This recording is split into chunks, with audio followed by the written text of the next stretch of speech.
Est-ce qu'on arrivera à mettre des serveurs dans l'espace, en orbite, autour de la Terre ? C'est décidément le sujet du moment. L'espace est en effet un sujet chaud, enfin, façon de le dire en tout cas, entre les stations, les contrats entre la NASA, SpaceX pour le programme Artemis, les liens avec la politique américaine. Voilà, on va en parler ensemble. Et puis on parle aussi du master plan de Tesla avec des projets d'Elon Musk pour ses voitures électriques, mais aussi maintenant il faut intégrer des robots. Et puis on a aussi un segment IA un peu plus tard dans l'épisode. On va parler un peu de Perplexity. Vous savez, c'est le moteur de recherche par IA. Et puis quelques recherches pour les grands modèles de langage. Restez évidemment jusqu'au bout. C'est l'épisode 442 de Tech Café qu'on enregistre le 11 novembre 2025. Je suis Guillaume Vendée, podcasteur technophile enthousiaste. Et je ne suis pas seul. Il est à la tech ce que Léonard de Vinci est à l'art, ce que le Stradivarius est au violoniste. C'est Guillaume Poggiaspala. Salut Guillaume, comment vas-tu ? Bah écoute, ça va bien. Donc voilà, je suis extrêmement cher et probablement surévalué. Je pensais que tu irais sur le fait que tu étais trop vieux, tu vois, parce que c'est quand même des trucs qui datent. Hein. Mais est-ce que c'est vraiment surévalué, franchement ? Un Léonard de Vinci, je ne sais pas si on peut dire que c'est surévalué. Le Stradivarius, je ne sais pas pour le coup. Je vous laisse y réfléchir. Allez, merci beaucoup en tout cas à celles et ceux qui soutiennent Tech Café sur Patreon. En particulier, merci cette semaine à Steph512, à Kevin Salem, à Kou et Lezux. Merci beaucoup à vous. Vous avez accepté de soutenir Tech Café depuis la semaine dernière en allant sur patreon.com/Tech Café, pardon. Juste avant qu'on aborde les sujets de cet épisode de cette semaine, je voulais juste mentionner qu'on a un auditeur de talent qui s'appelle Thorax, qui commence à diffuser des articles sur le jeu vidéo sur techcafé.fr. Si vous allez tout en bas de la home de techcafé.fr, vous aurez ces articles qui remontent.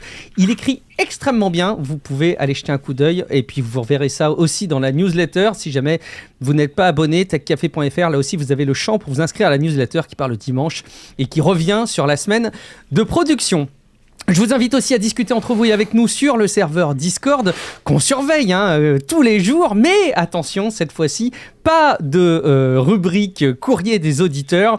Guillaume a eu, avec une certaine forme de talent, la possibilité d'injecter les retours des auditeurs qui ont fait l'objet de discussions sur Discord dans le conducteur, et donc je peux enchaîner tout de suite en disant que, sans autre forme de procès, on va parler à nouveau du fait d'envoyer des trucs dans l'espace, des trucs qui chauffent. On rappelle, les ordinateurs, ça chauffe durant les calculs, et ils chauffent d'autant plus qu'ils calculent beaucoup. C'est la raison pour laquelle les sites qui hébergent des machines, des data centers, doivent être refroidis, climatisés. C'est la raison aussi pour laquelle vos ordinateurs ont besoin d'être refroidis, souvent avec des ventilateurs d'ailleurs. Mais depuis quelques semaines, on parle d'envoyer les machines qui calculent dans l'espace. Tu expliquais la semaine dernière à quel point et pourquoi c'était pas si simple. Ce qui est sûr, c'est que c'est des travaux qui continuent dans ce domaine. Et cette fois-ci, cette semaine en particulier, c'est autour de Google. On va voir pourquoi Google pense que l'orbite pourrait devenir le meilleur endroit pour faire tourner les IA à grande échelle, Guillaume. Oui, on va commencer tout de suite avec les data centers dans l'espace, effectivement, et c'est un sujet qui est revenu aussi dans les conversations des auditeurs. Donc voilà, on a tout fusionné, c'est Tech Café, c'est le podcast qui est en symbiose avec sa communauté, tout ça. C'est beau. N'est-ce pas ? Alors cette fois, c'est Max The Dozer qui nous relaye d'Osec News sur Google, c'est le projet Suncatcher. Parce que Google aussi s'y met officiellement, on avait parlé de l'intérêt de Musk, Bezos, de Nvidia aussi, puis d'Eric Schmidt. Désormais, c'est Google qui lance un bien nommé, Moonshot, pour étudier la possibilité d'envoyer des serveurs de calcul qui tourneraient en orbite et qui seraient alimentés par d'immenses panneaux solaires, d'où le nom évidemment, Suncatcher. Alors il y a même un article et une étude préliminaire sur le sujet. Il y étudie la faisabilité pour la connectivité, la position orbitale, donc qui sera sur l'orbite basse héliosynchrone, c'est-à-dire synchronisé avec le Soleil. Le plan que fait l'orbite du satellite est toujours perpendiculaire par rapport au Soleil. Donc les panneaux solaires seraient donc toujours exposés. Et en plus, il faut savoir que les panneaux solaires sont beaucoup plus efficaces dans l'espace que parce qu'évidemment les rayons sont directs, quoi. Et puis voilà, c'est le cagnard total. Mais bon, il faut quand même avoir beaucoup de panneaux, il faut qu'ils soient toujours bien éclairés. Alors, ils étudient aussi l'effet des rayonnements cosmiques, un point qu'on a déjà soulevé la semaine dernière. Il y a des radiations dans l'espace, c'est pas bon pour la santé. Google oblige, ils voudraient donc envoyer des TPU là-haut, et ils ont même fait des expériences où ils irradient ces pauvres puces innocentes pour voir quand est-ce qu'elles flanchent et à quel point elles sont résilientes face, grosso modo, à l'équivalent de 5 ans de rayonnement dans l'espace. Alors, ils ont pris un serveur complet avec son TPU, son processeur central, c'est un AMD, puis ils ont mis tout ça devant un canon à protons, et puis lui ont envoyé 7,5 Gray dans la tête. Donc c'est une dose de rayonnement qu'ils estiment équivalente à 5 ans dans l'espace. Et le résultat, c'est que ça se comporte moins mal que prévu. Ah, c'est une bonne nouvelle, ça. De mon point de vue, pas si bien que ça non plus. Je m'explique. Dans un serveur, on a en général un CPU avec sa RAM et un GPU avec la sienne. C'est pas les mêmes. La RAM des serveurs est souvent ECC, c'est-à-dire à correction d'erreur, et celle des GPU, non, parce qu'on veut la vitesse maximum. Et c'est déjà bien assez cher comme ça, donc on a la RAM HBM qui est pas à correction d'erreur. Or, la RAM non ECC de la GPU, la HBM a commencé à couiller au-dessus de 20 Gray, soit 3 fois plus que la norme envoyée. Enfin, que ce qu'ils ont envoyé, quoi, à peu près.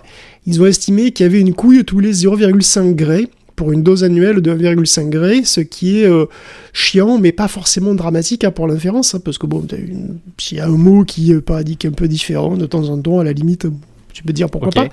Mais ça fait une température un peu différente malgré nous. C'est un peu l'idée, quoi. C'est, il dit une connerie de temps en temps, mais c'est pas comme s'il disait pas de conneries, à peu près tout le temps. Surtout, ce qui me chagrine, en fait, c'est que là, c'est un serveur entier qu'ils ont irradié, mais si t'envoies des centaines de serveurs, en fait, chacun va avoir 33% de chances de couiller par an. Donc en fait, il va y avoir des quantités d'erreurs. On voit des centaines de serveurs, il va y avoir des quantités d'erreurs chaque année. Et je parle pas des événements plus exceptionnels liés à l'activité solaire, parce que quand le soleil est en pétard, ça donne quoi ? En fait, oui, dans une certaine mesure, les composants normaux sont plus robustes qu'espérés dans l'espace. Mais il n'y a quand même pas de miracle. Il faudra un blindage, ou alors créer des composants durcis sans aucun doute, quoi. Après, ils font aussi une étude de coût de lancement étable sur à peu près $200 par kilo, ce qui sera peut-être le cas avec Starship dans 10 ans, je sais pas, mais sans doute pas avant, quoi. Google admet que c'est très exploratoire, et dans une perspective de long terme. Ils envisagent néanmoins de lancer 2 satellites de test en 2027. Ils s'attendent à ce que ce soit assez cher, parce que ils vont probablement embarquer des serveurs dedans. Alors, on verra l'avenir, je sais pas, surtout que c'est pour carrément 10 ans dans l'avenir. C'est long en tech, 10 ans, mais c'est vrai que l'étude de Google montre aussi que c'est loin d'être évident, tout ça, quand même. Ok, mais c'est des expérimentations en tout cas qu'ils cherchent à faire parce qu'évidemment il y a des vrais enjeux par rapport à nos calculs et arriver à les déporter. Si jamais il n'y avait pas de problème tel que des rayonnements, ce serait chouette d'arriver à le faire.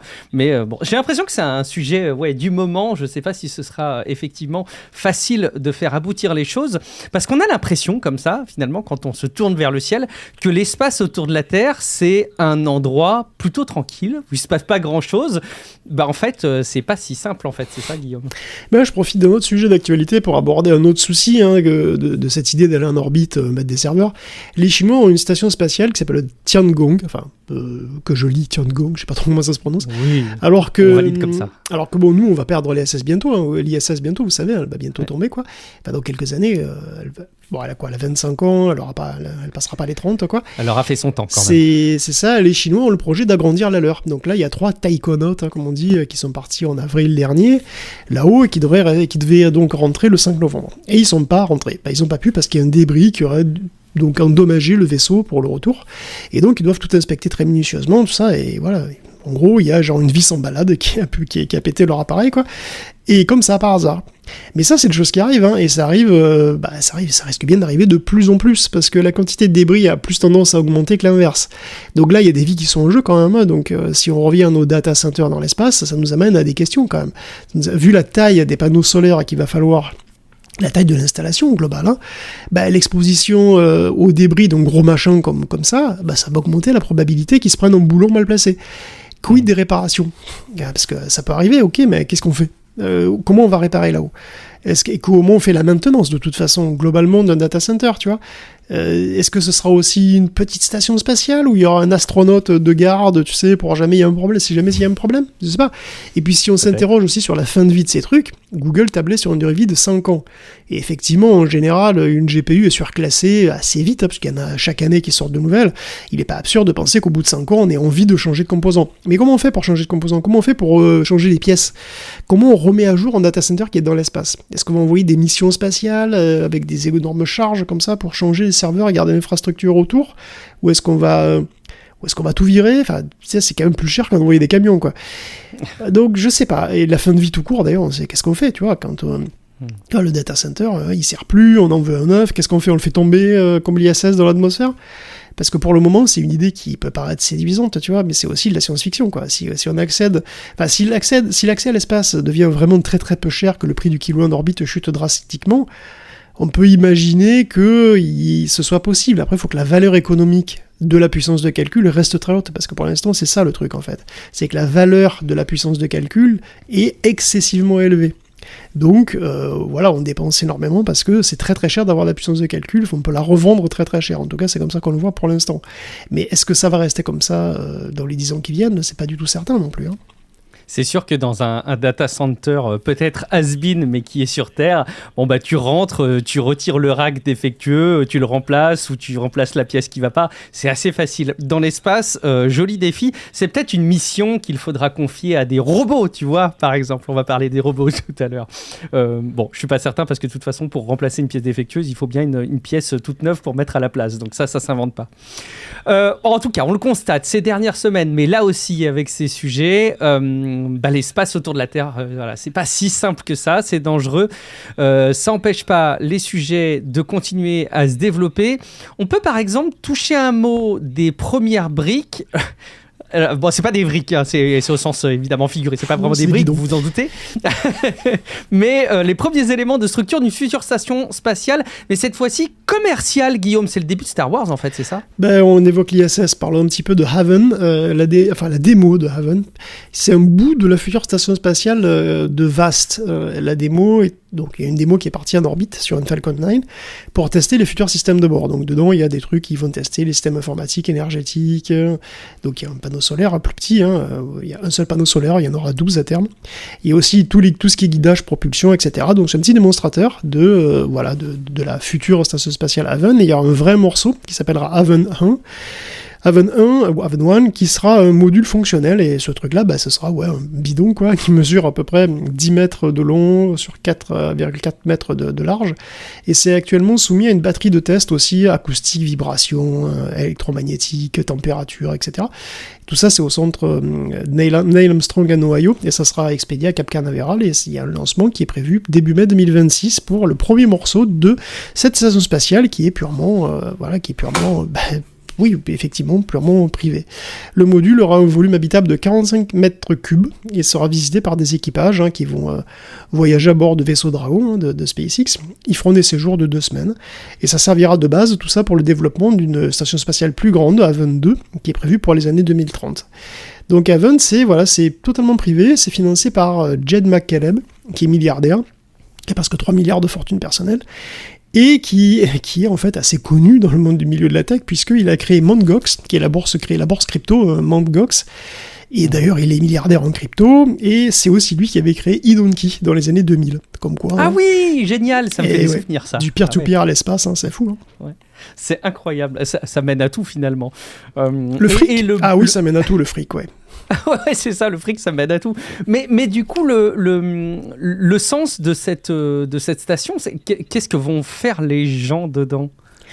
Comme maintenant, ça va être comme l'ISS, sauf que en fait, tu vas payer Vast pour y accéder, tout simplement. Tu vas payer Vast pour avoir du temps orbital. Du temps Très orbite. bien, bon. Eh ben écoute, on lui souhaite de réussir après tout, hein. C'est un beau projet. En tout cas, voilà, plein de sujets en tout cas qui se tournent vers l'espace. Je crois que c'est un peu le propre de l'homme d'aller comme ça s'enfermer dans des endroits reculés. Et il n'y a pas que l'espace, mais il y a aussi un autre endroit aussi inhospitalier que l'espace, peut-être même plus, j'ai l'impression, même de mon point de vue, c'est encore pire que l'espace. C'est le fond des mers et le fond des océans, Guillaume. Et oui, en tout cas, comme tu le disais, donc l'instinct de l'homme le pousse à s'enfermer dans des bidons. Puisqu'on parle de station spatiale, je résiste pas à vous parler aussi de station sous-marine, et on passe de Star Trek à Abyss avec Vanguard. Ouais. La station créée par la start-up Deep, voilà, c'est bien choisi comme nom, et qui va être là encore un prototype, une démo pour une future station qui s'appellera Sentinel. Alors Vanguard est prévu pour 4 personnes qui habiteront le fond de l'océan pour 1 semaine. C'est globalement un gros bidon avec un confort intérieur qui ferait passer Fleury-Mérogis pour un hôtel Mercure. Et c'est pas une sponsor. Je suis sûr que c'est aussi très froid et très humide, et donc l'équipage, ça sera sans doute breton pour tenir le choc, et ils seront reliés à une barge en surface qui enverra de l'air frais frais et de l'énergie aussi, qui récupérera aussi les eaux usées.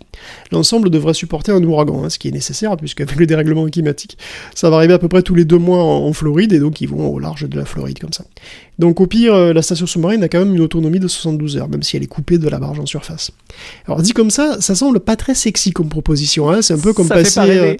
Ouais, c'est un peu comme si je te proposais de passer une semaine à 4 dans un camping-car à Ouessant, c'est pas pour tout le monde, franchement. Et encore, je préférerais peut-être. Bon, probablement, ouais. Il faut se rendre compte du truc quand même, les fonds marins, c'est comme l'espace, c'est presque aussi inhospitalier et inaccessible. Et là, ils seront à la pression du fond, donc ils pourront sortir et s'éclater comme des petits fous, voilà. Et oui, vraiment, dans les ténèbres obscures et glacées des abysses. Enfin, techniquement, ils seront pas dans les abysses, c'est une figure de style. Ils seront vers 200 mètres de fond. Mais 200 mètres, c'est déjà profond. Je vais à 2 mètres au fond de la piscine, je trouve que c'est profond, moi. Alors, non, mais aller à 200 mètres, c'est la galère, la pression est horrible, il faut faire de longs paliers de décompression, tout ça. Alors là, tu habites sur place, donc c'est plus facile d'aller discuter avec les voisins. Du coup, tu sors peinard, et puis tu peux rester des heures à chercher des espèces inconnues de poissons ou de trucs avec des pinces, avec ta lampe frontale, mais j'imagine qu'il fait très noir. Donc Vanguard, c'est la prémisse d'un projet de village sous-marin. Sentinel sera modulable et pourrait accueillir jusqu'à 50 personnes, a priori d'ici 2027. Et oui, ça fait totalement écho au rêve du commandant Cousteau, vraiment. Et c'est pas une blague, parce que ça a toujours été son rêve de vivre sous l'eau. Et il y a eu des expériences, en fait. Il y a eu des expériences assez sérieuses. Alors, en 1962, il y a 2 gonzes qui passent une semaine sous l'eau, comme Vanguard, mais à 10 mètres de fond seulement. Et 2 ans plus tard, il y a une petite maison sous-marine qui a accueilli 6 gonzes à 110 mètres de fond. C'était des expériences pré-continent. Comme quoi, c'est vraiment pas jeune, quoi. Et vivre sous la mer, je me souviens que c'était un rêve dans les années 80. C'est un fantasme d'ailleurs qui était assez courant dans ces années-là. Alors il est relancé aujourd'hui donc par Deep, qui est financé par un milliardaire, encore une fois, qui s'appelle Robert McGregor, et qui est lui aussi milliardaire en crypto, décidément. Oui, comme quoi, décidément, encore une fois, l'argent, ça mène à tout, et les cryptos, ça aide beaucoup. Je sais pas pourquoi, c'est très irrationnel, mais j'ai presque plus peur de me retrouver au fond de l'eau que autour de la Terre. Parce que t'aimes pas l'humidité. Ouais, c'est peut-être ça, effectivement. À force de vivre en Picardie, tu vois, ça doit me vacciner, j'imagine. J'en peux plus. Ça a motivé plein de jeux vidéo, si je dis pas de bêtises. J'ai en tête Subnautica, mais il y en a sans doute plein d'autres, comme ça, des histoires de jeux vidéo qui se passent sous l'eau. Ça pourrait être une thématique à part entière. Très bien, on retourne dans les projets spatiaux quand même, après ce détour au fond des mers, avec la situation pour les projets américains, avec la NASA. Et en parlant de la NASA, une fois n'est pas coutume, un candidat banni... Et je parle pas de Koh-Lanta, mais de la direction de la NASA. Donc un candidat banni en mai par Donald Trump se retrouve à nouveau dans ses bonnes grâces. Raconte-nous un peu ce revirement de situation qui, tout sujet confondu, est assez inédit, j'ai l'impression quand même. C'est un coup de théâtre, et c'est vrai qu'on en parlait la semaine dernière. Il y a Jared Isaacman qui a été écarté par Trump comme directeur de la NASA, qui est bien d'autres renommé à la tête de la NASA par Donald Trump. Patatras. Because why not? Tout ça ne suit aucune logique, sinon toujours les aléas gériatriques du locataire de la Maison Blanche. Globalement, Isaac Mann, c'est le préféré d'Elon Musk. Donald a eu un clash avec Elon, donc là ça a l'air d'aller mieux manifestement. Ça a dû aider qu'Isaac Mann soit allé dîner avec Donald plusieurs fois, ils ont dû bien s'entendre. Alors du coup, si c'est un pote, c'est bon, classique. Mais bon, au moins la NASA a enfin un directeur qui tienne la route, et qui est pas juste là pour profiter de la pub que ça lui fait. Enfin bon. Ça doit être encore confirmé par le Sénat. Donc le Sénat est probablement d'accord, mais enfin, Vous savez ce que c'est les démarches administratives. Et si c'est pas fait avant la fin de l'année, il faut refaire tous les papiers, tous les dossiers. Rien que ça, moi, j'en ai ça. Donc, il y a un petit peu moins d'incertitude quand même pour l'agence, qui commence, comme on en parlait déjà la semaine dernière, à ressentir très nettement les effets du shutdown. Le plus long de l'histoire, qui commence à paralyser vraiment de manière très sérieuse l'histoire, l'espace américain, c'est vraiment du jamais vu. Là, à l'heure où on enregistre, il y a potentiellement un accord entre les deux. Là, peut-être que quand vous l'écouterez, le shutdown sera fini, mais là, actuellement, là où on enregistre, c'est incroyable. À Newark, il y a des fields... à Newark, si tu veux, les aéroports, on dirait une autoroute au mois d'août, quoi. Il y a une file d'avions absolument incroyable. Les compagnies annulent chaque semaine, chaque jour, même des centaines de vols. Et les missions spatiales sont affectées, du coup, elles aussi. Elles sont interdites lors des heures de pointe sur les principaux aéroports, parce que les fusées et les avions, comme ils ont le même espace aérien, mais il faut que tout soit bien synchronisé, que tout soit contrôlé, que tout soit bien carré, quoi. Et là, en ce moment, c'est super compliqué. Ils sont complètement sous l'eau, c'est le vrac, quoi. Donc les missions doivent être reportées. à la nuit le plus souvent, entre 22h et 6h du mat. Donc les limitations, ça touche les lancements et aussi les rentrées dans l'atmosphère, donc c'est vraiment pour l'instant, en tout cas, c'est encore un immense bordel. Ah bah, on a hâte que ça se débloque. Tu me fais peur quand tu fais l'analogie avec les bouchons du mois d'août. J'en ai des frissons dans le dos. Finalement, je ne sais pas ce que je préfère. Est-ce que c'est aller dans l'espace, au fond de l'eau, ou dans les bouchons du mois d'août? Franchement, je me pose la question. On parle d'espace, voilà, on parle de ces projets qui sont complètement incroyables et captivants et pharaoniques quelque part. Eh ben, parlons de l'emblématique Elon Musk et de l'entreprise SpaceX. En particulier, là, pour Tesla, il y a eu des annonces assez importantes. Vous connaissez la chanson, de toute façon, quand on parle de Tesla et des projets d'Elon Musk. On a toujours une roadmap, une connaissance des projets qui vont arriver, mais on ne sait pas quand est-ce qu'ils se concrétisent, ni même s'ils se concrétisent un jour. On va faire le point quand même, parce que il veut quand même... Il a des choses assez ambitieuses en tête, Elon Musk. Une fois de plus, il a des idées, comme tu aimes bien le rappeler, Guillaume. Il veut tout simplement que vous puissiez profiter d'une conduite autonome plus avancée, sans avoir à maintenir le regard, tenir le volant rapidement, partout dans le monde. Et tant pis pour les régulateurs d'ailleurs, Guillaume, c'est ça? Cette semaine, on ne pouvait pas passer à côté d'un petit point Tesla. Alors déjà, vous l'avez sans doute vu passer aussi dans la presse généraliste, mais le conseil d'administration de la boîte a donc voté à 75% pour le Terra bonus d'Elon Musk. Le bonus qui va jusqu'au Terra dollar, donc pour le PDG, s'il décroche tous les trophées Platina, en tout cas. Alors il y a 12 tranches, 12 objectifs et 12 tranches. 12 tranches de 35 311 992 parts précisément. L'ensemble d'autres Elon de 1000 milliards de dollars de bonus. S'il décroche tout, ça n'arrivera vraisemblablement pas, parce que pour ça, il faudrait que Tesla atteigne les 8500 milliards de capitalisation boursière, c'est-à-dire, presque 2 fois celle de Nvidia, laquelle est, disons, vue comme étant probablement un peu surévaluée. On va normalement en reparler. Le truc, c'est qu'Elon peut juste compléter un ou deux objectifs et voir sa fortune exploser quand même, de même que ça... Objectif vague, il me semble, objectif de mémoire, c'est pas... très vague, effectivement, donc voilà. Mais bon, on a déjà parlé, le board, c'est un fan club, le board, c'est juste un fan club Elon Musk, et donc fallait rien attendre. Mais Tesla a quand même annoncé donc des nouveautés. À cette occasion-là, la production des cybercabs, donc ces taxis autonomes sans pédale ni volant, commencera dès avril 2026. Il faut les produire très vite. Il veut les produire très vite. Ils sont un peu plus simples à fabriquer en plus, et donc du coup, il faudra en faire un toutes les 10 secondes. Voilà, un cybercab toutes les 10 secondes devra sortir de l'usine à terme. Ces robotaxis arriveront dans 5 nouvelles villes aussi, Las Vegas, Dallas, Houston et Miami, en plus d'Austin et une partie de San Francisco. C'est que des villes qui sont plutôt accueillantes pour les expérimentations des voitures autonomes et dont les réglementations sont plutôt compréhensives. Le semi-remorque Tesla, j'ai pas dit laxiste, j'ai dit compréhensive. Le semi-remorque Tesla change de look, qui est 30%, les 30% plus aérodynamique maintenant, et il s'améliore donc aussi, donc il aura 800 km d'autonomie, et il y a marqué chargement à 1,2 MW, ça me dépasse, mais ok. Consommation de 1700 Wh par miles, c'est vrai que c'est quand même pas mal pour un énorme camion. Par miles. Ouais. 1,7 kWh par miles, c'est vraiment pas mal pour un camion quand même. Les premiers camions devraient sortir donc de l'usine du Nevada fin 2025, qui devrait en produire 50 000 par an. Des nouvelles du futur Roadster aussi, qui sera présenté officiellement le 1er avril 2026. Oui, je sais. 1er avril, bon. C'est vrai qu'on dirait qu'il le fait exprès pour le coup. Écoute, il est peut-être pas au courant. En tout cas, il rentrera en prod, en vraie production de masse, 12 à 18 mois plus tard, soit en avril-octobre 2027. Donc je comprends pourquoi Sabalteman annule sa précommande, parce que quand même, il serait très différent du prototype initial. Ça, c'est drôle, ça. D'accord. Les mecs, ils attendent des années avant d'avoir un truc, et en plus, ce sera très différent de ce qu'ils ont précommandé. C'est bon, ok, merci. Il y aura des démonstrations. Si vous avez payé 250 000 balles, vous aurez droit à une démo. Bon, sinon, tant pis pour vous. Vous verrez bien ce qui vous arrive. Écoute. D'accord. On parle évidemment du FSD, donc le Full Self-Driving, qui serait, selon Tesla, approuvé en Europe dès le premier trimestre 2025, il avait déjà dit ça l'an dernier, à voir d'autant qu'on nous promet un argument de vente qui va plaire aux législateurs, comme tu disais, puisque la possibilité d'envoyer des textos au volant, c'est vraiment un truc qu'il a mis en avant, quoi. Alors c'est un truc qui est très loin d'être anodin, évidemment, puisque ça sous-entend que le véhicule t'autorise à ne pas regarder la route, ce qui n'est pas le cas aujourd'hui. Le système regarde tes yeux et te dit non mais tu regardes pas la route, ça va pas. Donc ça placerait donc d'office le FSD comme un système de niveau 3. Ce qui n'est pas le cas pour le moment. Cette fonction est promise pendant 1 ou 2 mois. Et évidemment, c'est totalement illégal en France. En France, vous utilisez votre téléphone au volant, vous avez 135 balles d'amende et 3 points de moins. Donc, rien n'est prévu d'ailleurs dans la plupart des pays pour les systèmes de niveau 3, d'ailleurs, puisqu'on en parle. On rappelle que le niveau 2, c'est quand l'assistance automatise plein de trucs, mais que vous devez surveiller, regarder la route et reprendre le contrôle à tout moment. Le niveau 3, c'est prise en charge complète du véhicule par le système dans certaines conditions, mais vous devez pouvoir reprendre le contrôle, même si t'as pas forcément à surveiller tout le temps.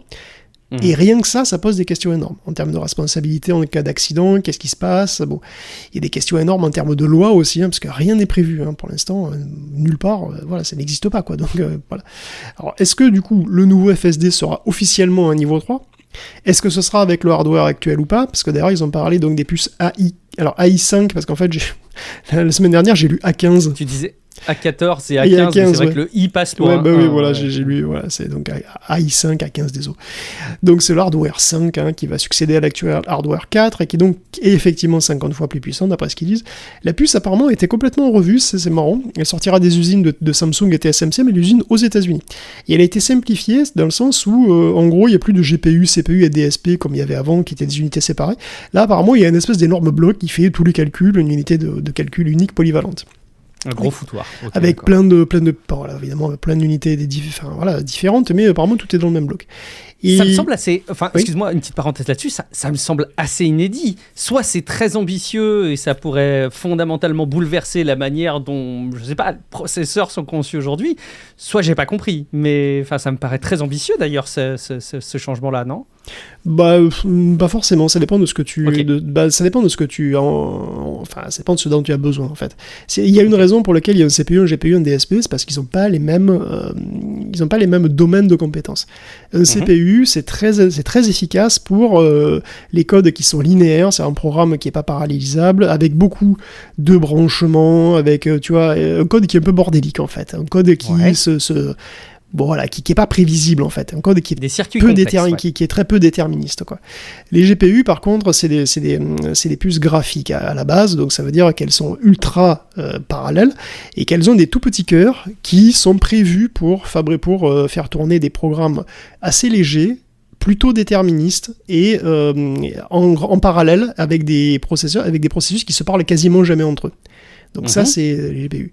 Les DSP, c'est des trucs qui font comme leur nom l'indique, de l'analyse de signal. Donc en fait, ils ont des unités qui accélèrent tout ce que tu aimes avec pour le signal, quoi. Donc voilà, les transformés de Fourier, ce genre de trucs, ça, et les filtrages, donc tout est en hard, quoi. Donc t'as pas besoin de le reprogrammer, et c'est extrêmement rapide.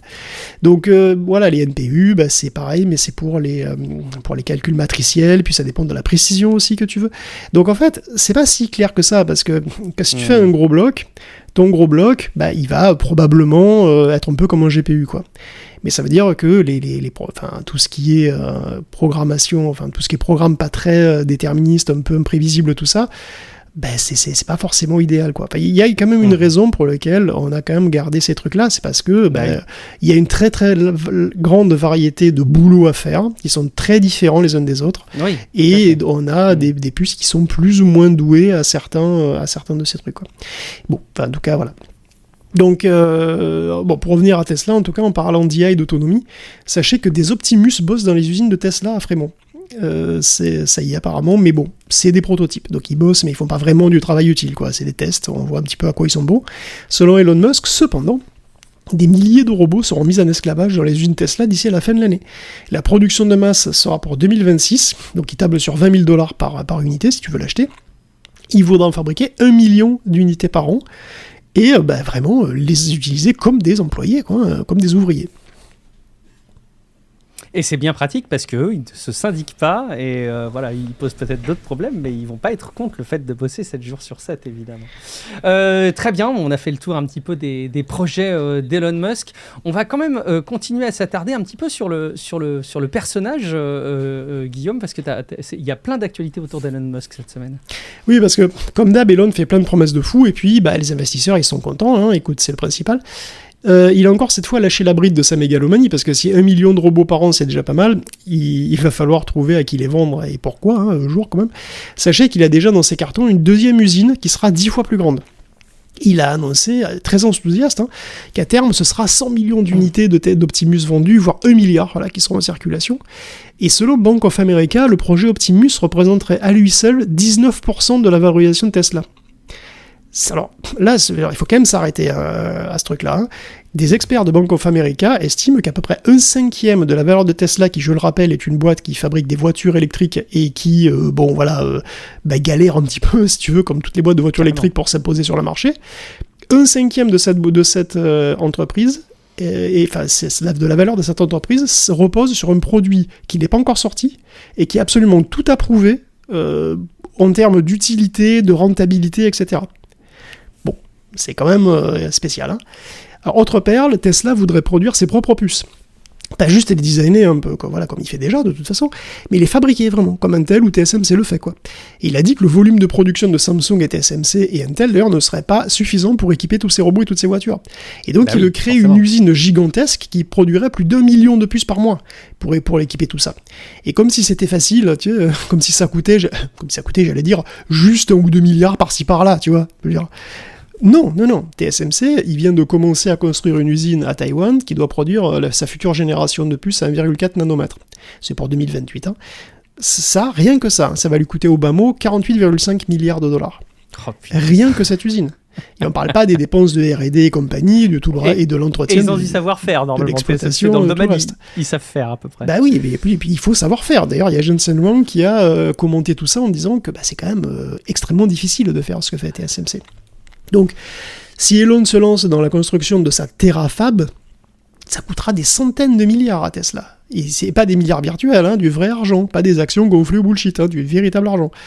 À côté de ça, Tesla n'est pas dans une forme olympique quand même, hein. Alors il n'est pas dans le rouge, on en parlait déjà des semaines d'avant, il dépense beaucoup, sa marge baisse, les ventes s'améliorent, mais la concurrence, elle est féroce. Et aux États-Unis, le pouvoir en place, il est idéologiquement plutôt contre son business en réalité.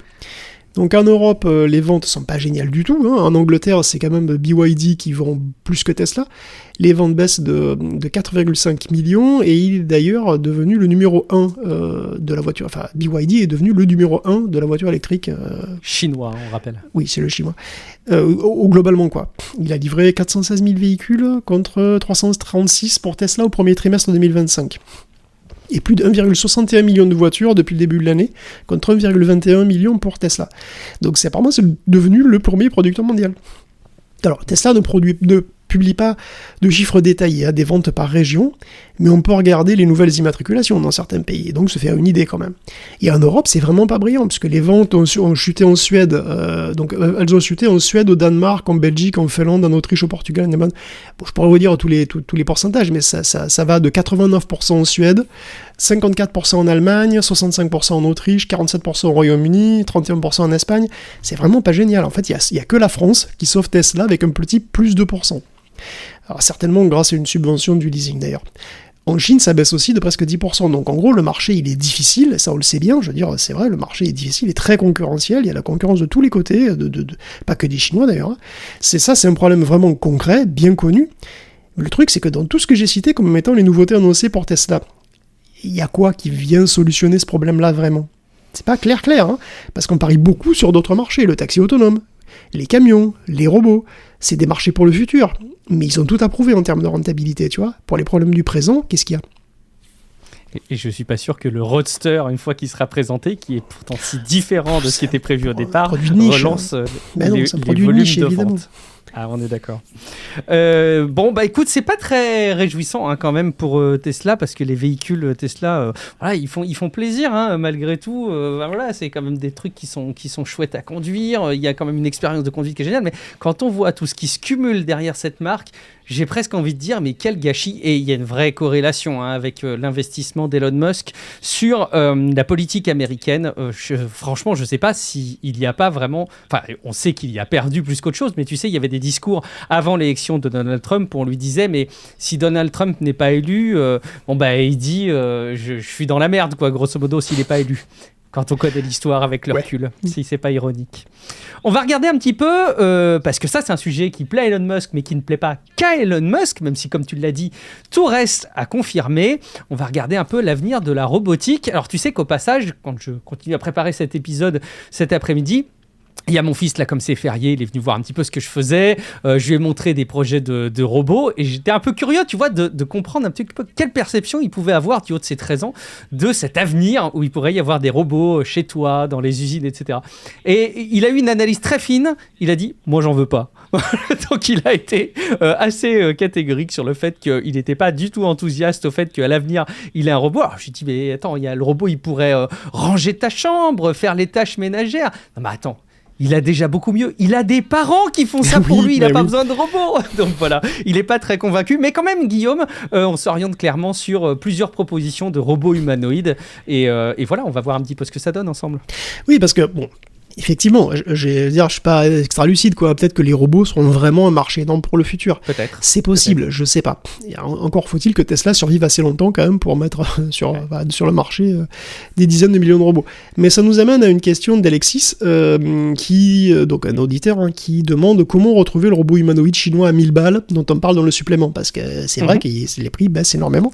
Ils veulent commander. Eh ben Alexis, il s'agit d'un modèle Gumi de chez Noetix, qui est une boîte de robotique chinoise qu'il commercialise à 10 000 renminbi, ce qui fait à peu près dans les 1200 €, quoi. Alors je mets le lien vers une vidéo de démo sur YouTube, hein. Et puis vers le site aussi. C'est une vidéo qui est vraiment impressionnante pour un robot qui coûte le prix d'un PC gamer entrée de gamme quand même. Hein. Alors, il n'est pas encore déjà en vente, mais apparemment, puisque si on va sur le site de Noetix, on trouve d'autres modèles, mais pas encore Gumi. Et je profite de tout ça pour parler un peu des robots humanoïdes en Chine, qui sont aussi quand même super à la mode là-bas, hein, c'est sûr. Et on voit très bien qu'il y a des synergies entre la construction de voitures électriques et celle des robots. Et comme la Chine est à la pointe des voitures électriques, et on a aussi du coup des Elon Musk locaux. Alors, ce qui a fait sensation cette semaine, c'est Iron, qui est un robot humanoïde fabriqué par Xpeng, un constructeur ou Crosspeng, je dis Xpeng, un constructeur de voitures électriques, hein, et donc effectivement, ça rappelle des trucs. Décidément. Iron a deux particularités. La première, c'est d'avoir une paire de seins. Donc, Iron est techniquement un gynoïde et pas un androïde, puisqu'android, ça vient d'andros, vous savez, la force du fruit. La deuxième, c'est que sa présentation, c'était l'anti-présentation d'Optimus. Parce que si vous vous souvenez, Optimus, la toute première fois, il avait été présenté par un mec en survêt, quoi. Quelle escroquerie. Par un mec en combinaison, et que personne, évidemment, n'a pris pour un robot. Là, Iron s'est présenté, il a marché de manière tellement naturelle là, sur la scène qu'on a cru que c'était aussi un humain dans une combi, alors que c'était bien un robot. Et le PDG, ils ont demandé qu'on découpe la peau, entre guillemets, du robot, pour bien montrer la mécanique de dessous, quoi. Et c'est vrai que voilà, Iron a une démarche en effet très naturelle, avec le bout des pieds, les hanches qui oscillent comme il faut. Ouais, il a des hanches qui oscillent bien et tout. Je suis pas en train de me chauffer sur un gynoïde, hein, et je rappelle que elle existera aussi en version mâle. En fait, si on en croit le PDG, Iron pourrait être personnalisé en version mâle, femelle, et même avec des morphotypes différents. Donc si vous préférez les minces ou les plus généreuses, voilà, ou les plus costauds, je sais pas. Je rigole pas, c'est vraiment dans la coffre tout ça. Donc on y glane aussi des trucs intéressants. Alors on voit d'ailleurs que Iron, il a des actuateurs linéaires comme Optimus en fait, c'est-à-dire des pistons en fait, voilà, tout simplement des pistons qui font office de muscles, hein, et qui tirent d'un côté ou qui poussent de l'autre pour faire bouger les trucs. Il est effectivement, il a pas mal de degrés de liberté sur effectivement les hanches et même les épaules. C'est-à-dire qu'il peut hausser les épaules, quoi. Je sais pas à quel point ce sera super utile sur un robot, mais il est vraiment équipé d'actuateurs au niveau des épaules pour pouvoir faire le mouvement de haussement d'épaule, quoi. C'est assez impressionnant. Donc il est vraiment très très humanisé, quoi. Iron est prévu pour 2026 aussi d'ailleurs. Il aura un ordinateur de bord très puissant puisqu'il alignera les 2250 teraops.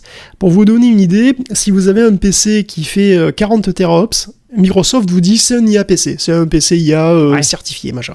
Donc 40 teraops, hein, donc là c'est 2250 quand même. Mais Iron sera à terme animé de manière totalement neurale. Donc ils ont parlé d'un grand modèle multimodal, alors ils ont parlé d'un VLA en particulier, donc Vision Action Language. Donc alors c'est assez analogue à ce que fait Google, hein, par exemple, dont on a parlé plusieurs fois. Donc ça, en gros c'est un modèle multimodal, mais qui produit aussi des actions de robots, quoi, et qui prend en compte tout l'état interne du robot, etc. Et donc ça veut dire lui parler aussi en langage naturel, évidemment.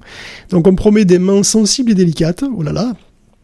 C'est une allure très très humaine, qui sera capable de jouer les vendeurs, les guides de musée, les réceptionnistes, hein, c'est les scénarios qu'on voit dans la présentation. On promet aussi des capteurs haptiques sur les doigts et peut-être sur d'autres parties du corps, parce qu'on ne sait pas, hein, voyons.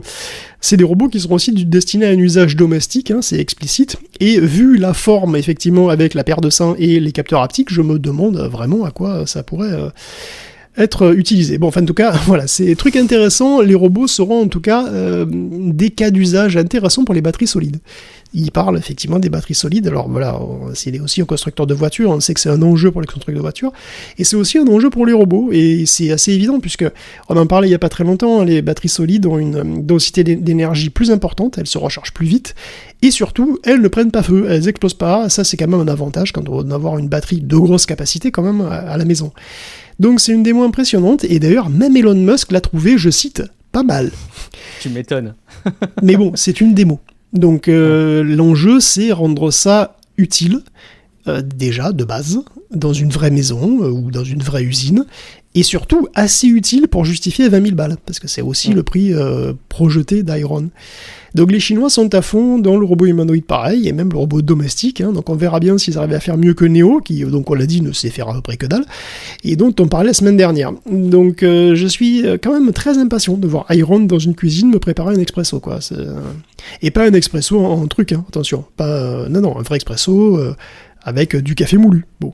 Oui, évidemment, Non, mais... évidemment. Si c'est pour appuyer sur un bouton, non mais moi j'y crois à mort, Guillaume. Plus le temps passe, plus j'y crois à mort. Évidemment pas à la maison. Enfin, non, moi, mais ça c'est parce que tu veux qu'ils s'occupent de ton ado à ta place, ça je sais bien. Oui, alors bon, ça c'est vrai effectivement, mais je pense que les robots sortiront quand mon ado ne sera plus ado, donc de toute façon, enfin ils seront démocratisés. Bah, va savoir. Moi non plus, je suis pas devin, j'en sais rien. Mais j'ai vraiment la conviction qu'en entreprise, il y a quelque chose qui peut se passer. Quand tu vois à quel point les entreprises ont besoin et cherchent à diminuer les coûts en termes de masse salariale. Et c'est moins emmerdant, Guillaume, hein, un robot qui sait faire 3 trucs, mais qui tombe jamais malade et qui bosse toute l'année, tu vois. Mais c'est sûr. Tu nous prédis donc un chômage de masse, c'est magnifique. Exactement. Mais tu sais, on peut en revenir aussi à ce sujet. Mais non, l'innovation ne remplacera jamais totalement le travail et les métiers se transformeront. Pas totalement. C'est très important de mettre le totalement quand même. Hein. C'est ça. Je pense qu'il y a quand même des marges. Mais autre question, Guillaume, juste 30 secondes. Si jamais demain, vue de l'esprit, exercice de pensée, les robots arrivent massivement, à la fois dans les entreprises et dans les maisons, qui sont pertinents et qui aident, qu'est-ce qui reste à nos rêves de science-fiction du futur ? Quoi ? Les voitures volantes ? Franchement, il reste quoi ? Ça veut dire qu'on aura fait aboutir... il y a des milliards de trucs, arrête, tu mais rigoles. quoi ? Mais il reste les sabres laser, il reste les grosses flottes de vaisseaux spatiaux, les guerres entre planètes, en fait, qu'est-ce qu'il y a bien sûr. C'est vrai. Oh putain, t'as tellement raison. Allez, on continue parce que dans Tech Café, on surveille pas que l'avancée de la robotique, on surveille aussi et peut-être même surtout ce qui se passe en matière d'IA et surtout on suit aussi ce qui se passe autour de l'économie de l'IA. Attention, il y a une bulle qui grossit, ça je pense que tout le monde est d'accord, il y en a qui pensent qu'elle va éclater, d'autres pas, mais une bulle, Guillaume, ça reste dans tous les cas très fragile et on a vu récemment un petit vent de panique passager là. Bah, cette semaine, il y a eu un petit dodan sur l'autoroute de l'IA cette semaine avec les valeurs technologiques en général d'ailleurs, hein, comme Microsoft, Nvidia ou AMD qui ont baissé. En fait, le Nasdaq a perdu 3%. Alors je sais bien qu'avec le shutdown, tout ça, et les aléas économiques, ça peut aussi se comprendre, mais si on compare avec le S&P 500 et le Dow Jones, le Dow Jones a moins baissé que le Nasdaq, qui lui est focalisé sur les valeurs tech, donc apparemment il y a quand même un truc sur la tech. Dans le détail, en fait, Palantir a baissé de 11%, Oracle de 9%, Nvidia de 7%, Meta et Microsoft de 4%, et même AMD passe à $233 au lieu de 264. Donc le 6 novembre, on pouvait lire sur Euronews que 500 milliards de valeurs tech s'étaient évaporés. Bon. Ça fait beaucoup. Oui, enfin bon, après, c'est aussi, c'est évaluation d'actions, hein, donc c'est un peu virtuel quand même. Ces boîtes sont tellement énormes de toute façon que même 5 ou 10% de baisse, ça représente des sommes faramineuses. Alors on s'est inquiété de l'éclatement de la bulle qui n'est pas arrivé, a priori. Ouais. Cela ne s'effondre pas vraiment, pas encore, hein, mais bon, SoftBank a quand même liquidé toutes ses actions Nvidia. C'est quand même assez T-Mobile d'ailleurs. Hein. Donc je trouve ça assez rigolo. Alors eux ils disent que ça n'a rien à voir avec la bulle de l'IA, puisqu'en fait ils ont soldé les actions Nvidia aussi probablement parce qu'ils estimaient que l'action était largement assez haute et qu'elle allait probablement baisser, hein, ce qu'elle a fait finalement, mais c'était pour investir dans OpenAI, parce qu'en fait ils ont besoin de cash pour investir dans OpenAI. Donc bon, bref, on verra. En tout cas, quand ça va péter vraiment, ça risque d'être divertissant. Alors ça arrivera probablement en 2026 ou 2027, parce que là on en avait parlé, mais l'endettement arrive. Et c'est vrai que c'est quand ça s'endette en fait, hein, qu'on se rapproche du pic de la bulle. Enfin qu'on rapproche la bulle du pic du coup. L'exemple fantastique de la semaine, c'est Meta. Meta qui veut faire... Meta en fait, elle est un peu complexée, elle veut faire mieux que Stargate, parce que Stargate c'est vrai que ça passe la barre assez haut quand même. Et donc Mark Zuckerberg, en plus, il a promis de construire pour pas moins de 600 milliards de data centers aux États-Unis d'ici 2028. Il a promis à Donald Trump ça. Hein. Donc il veut faire un truc qui est encore plus délire que Stargate. Stargate, ça ne coûte que 500 milliards, hein, le projet Oracle OpenAI, que 500 milliards. Il y a un truc qui m'énerve en plus, c'est qu'on lâche des centaines de milliards, mais il n'y a rien pour les étoffer. Pourquoi 600 milliards? Pourquoi pas 700, un coup parti, 800? Enfin, en fait, il n'y a rien de détaillé, mais on se rend compte du montant que ça représente, tout ça. Je sais pas trop, parce que le problème, c'est que Meta n'a pas les moyens, en fait. Ouais. Et oui, même Meta peut se retrouver avec un budget serré, devoir faire attention à la fin de mois et faire un prêt Cofidis. Et oui, non, c'est vrai. Non, mais je te jure, parce que Meta n'a gagné finalement que 62 milliards de dollars l'an dernier. Ah, merde. Et il a dans les 44 milliards de dollars en petite coupure sous son oreiller, bien rembourré l'oreiller d'Oka. Bien loin des 600 du coup. Et oui, les 600 milliards de dollars, ça fait beaucoup plus quoi. Et il faut les sortir dans les 2 ans à peu près, 2 ans et demi quoi. Donc la force de frappe financière totale de Meta sur 2 ans, c'est 2 ou 3 fois trop faible que les promesses faites par Mark Zuckerberg à Donald. Meta va donc vraiment faire un prêt Cofidis. Le mois dernier, elle a émis des obligations pour financer son expansion. Et des obligations longues, qui peuvent avoir une maturité qui va jusqu'à dans les 40 ans. Et un peu après ça, Meta s'est aussi associé à Blue Hole Capital pour financer son data center Hyperion. Donc c'est-à-dire qu'il n'a pas les moyens de le faire tout seul, hein, il va voir des investisseurs comme ça. Et donc, Hyperion ne sera fini qu'en 2030, hein, ce sera un truc énormissime qui atteindra les 5 gigawatts, enfin bon, un data center de l'espace quoi.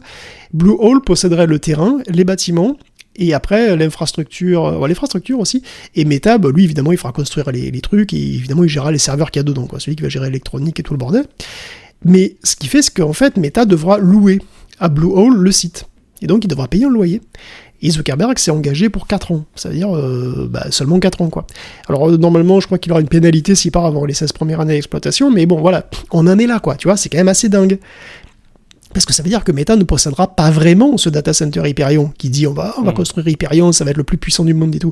Oui mais pas vraiment à toi en fait, et parce qu'il n'a pas les moyens. Et donc, bon, ça me parle d'Hyperion, mais c'est pas 600 milliards. Hein. Donc, quand on parle au reste des 600 milliards à investir encore, on ne sait pas quel montage il va falloir encore trouver pour trouver encore d'autres centaines de milliards. Et donc, tout ça pour un marché dont la robustesse reste quand même à prouver. D'ailleurs, pour conclure et montrer qu'on n'est pas les seuls à envisager le pire, la CFO d'OpenAI, qui s'appelle Sarah Friar, donc la Chief Financial Officer, elle a fait une déclaration quand même assez ubuesque mercredi dernier où elle a évoqué que le gouvernement, essentiellement, pourrait garantir OpenAI. D'ailleurs, le sauver, comme il a sauvé les banques par le passé, lors des crises financières, et le sauver avec l'argent du contribuable, voilà, donc si ça tourne à la catastrophe. Il y a eu une levée de bouclier monumentale, au point que Altman et Sachs ont tout de suite, ils ont mis les points sur l'Asie, ils ont dit non, OpenAI ne sera pas sauvé par le contribuable. La CFO a dit qu'elle avait été mal comprise. Ok, d'accord, mais quand même. Elle a dit, et surtout, il est aussi intéressant de noter qu'OpenAI a demandé à la Maison-Blanche de rajouter son business, le business de l'IA, dans l'AMIC.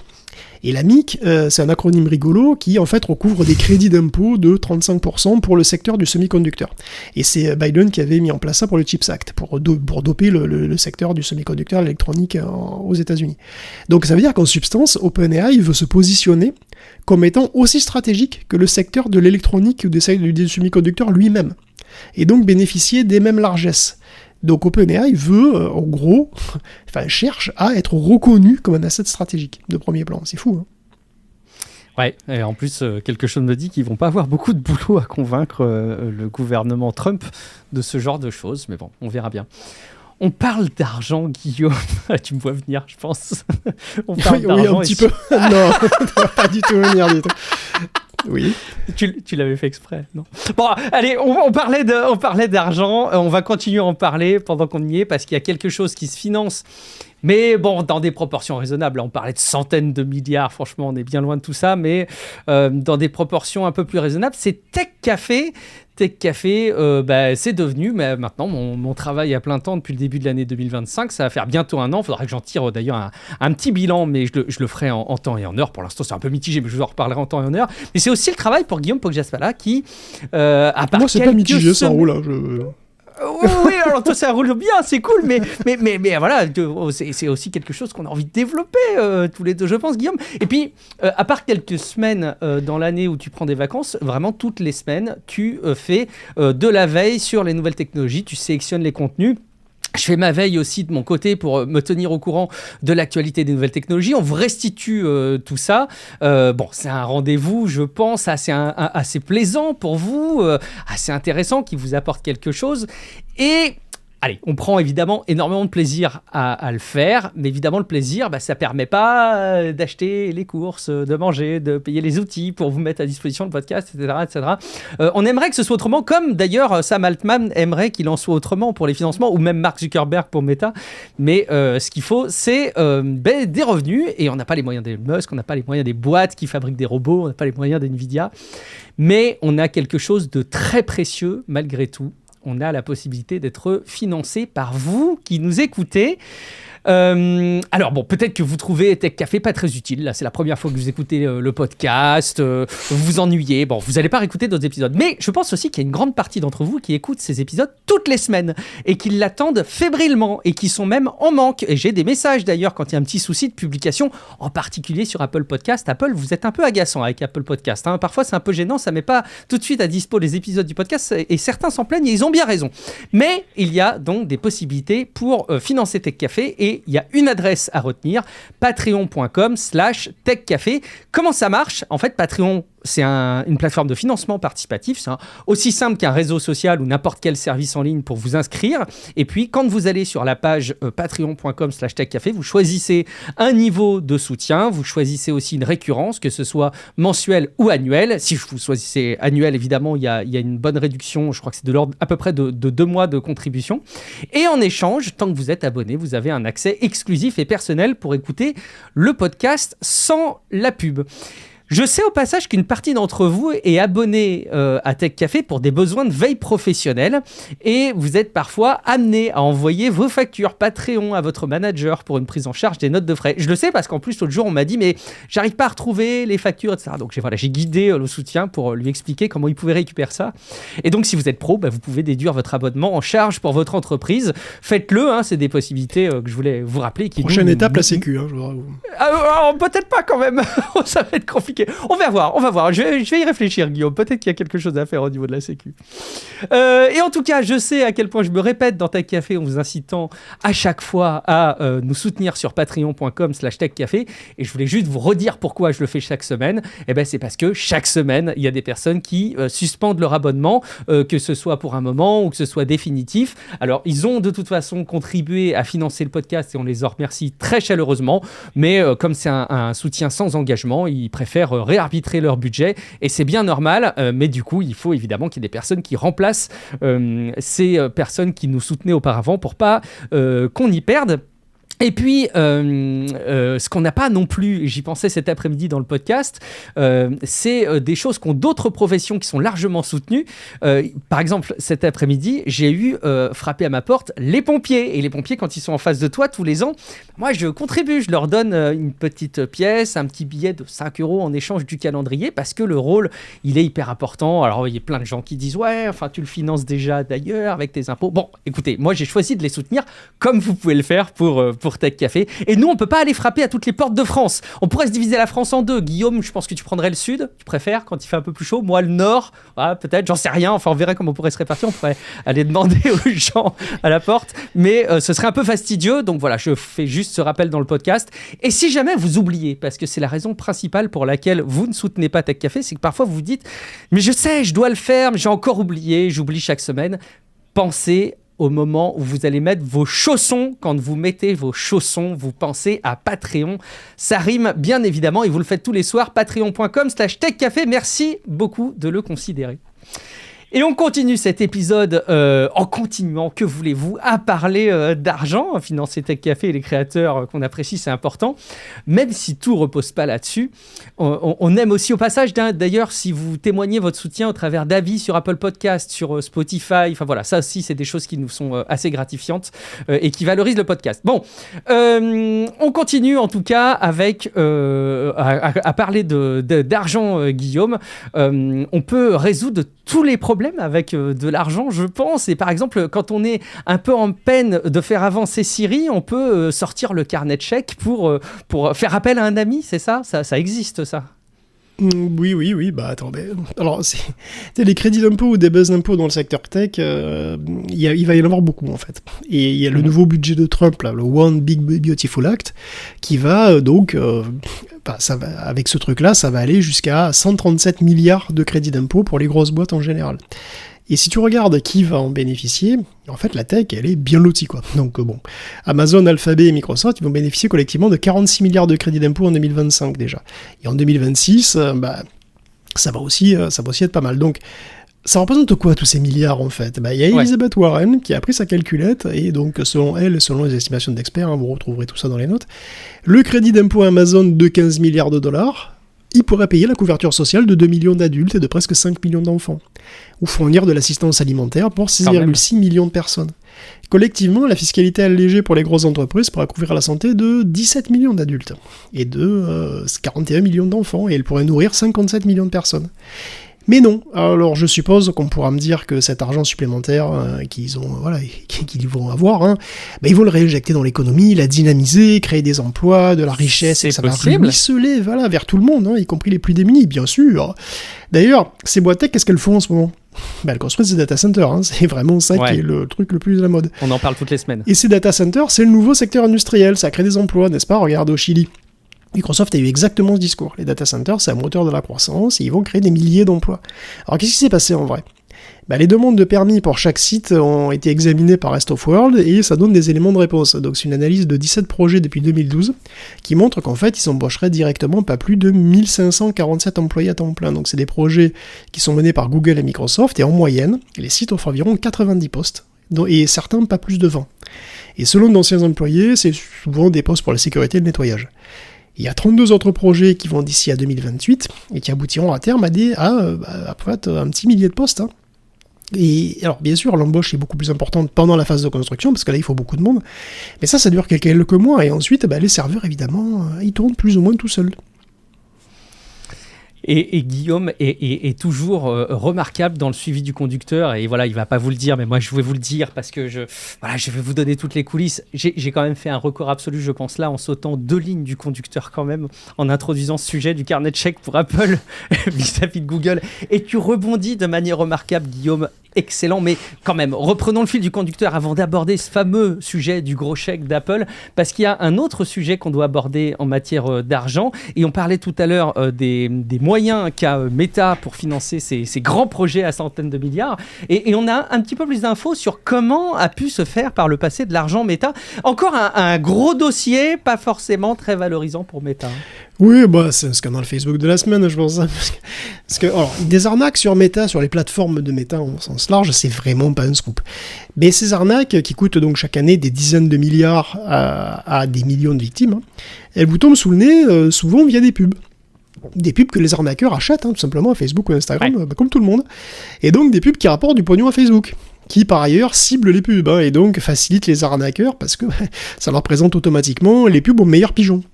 Alors, c'est pas une surprise, c'est pas une nouveauté, par contre, ça fait combien ? Voilà, ça fait combien ? C'est la grande question, combien ça rapporte, c'est l'arnaque à Meta. Et ça, on le savait pas précisément.